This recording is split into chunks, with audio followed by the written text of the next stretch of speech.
నమస్కారం, నేను డాక్టర్ లావణ్య. ఫర్టిలిటీలో ఫెలోపియన్ ట్యూబ్స్ ఏ విధంగా సహాయపడతాయి అనేది మనం ఈ వీడియోలో చూద్దాం. First role egg transport. Ovulation సమయంలో ఎగ్ అండాశయం నుంచి విడుదలవుతుంది. దాన్ని ట్యూబ్ చివర్లో ఉండే వేళ్ల లాంటి ఫింబ్రియా కలెక్ట్ చేసి ఫర్టిలైజేషన్ జరగడానికి రెడీగా ఉంచుతుంది. Second role sperm transport. Sperm vagina దగ్గర డిపాజిట్ అయి సర్విక్స్ ఇంకా యూట్రస్ ద్వారా ట్యూబ్స్ నుంచి ప్రయాణించి ఎగ్ని చేరుతుంది. తర్వాత ఫర్టిలైజేషన్ జరిగే ప్రదేశం కూడా ఫెలోపియన్ ట్యూబ్సే. ట్యూబ్ చివరి భాగమైన యాంపుల్లా ఒక నరిషింగ్ ఫ్లూయిడ్ని సెక్రెట్ చేస్తుంది. ఈ ఫ్లూయిడ్ స్పర్మ్కి అలాగే ఎంబ్రియోకి అవసరమైన ఎన్విరాన్మెంట్ని మరియు న్యూట్రిషన్ని అందిస్తుంది. తర్వాతి రోల్ ఎంబ్రియో ట్రాన్స్పోర్ట్. ఫర్టిలైజేషన్ తర్వాత కొత్తగా ఏర్పడే జైగోట్ ట్యూబ్ చివరి నుండి 5 రోజులు ట్రావెల్ చేసి యూట్రస్లోకి చేరుతుంది.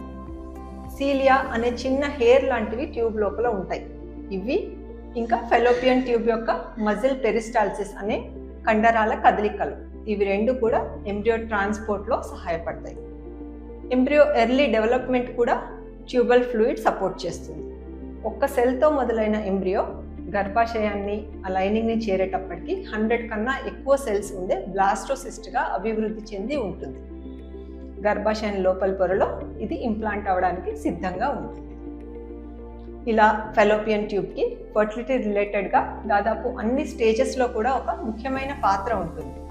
మరి ఫెలోపియన్ ట్యూబల్ బ్లాక్ ఎందుకు వస్తుంది, దీనికి కారణాలు ఏంటి, ఎలా ట్రీట్మెంట్స్ ఉంటాయి, ఇవన్నీ కూడా మనం నెక్స్ట్ వీడియోలో చూద్దాం.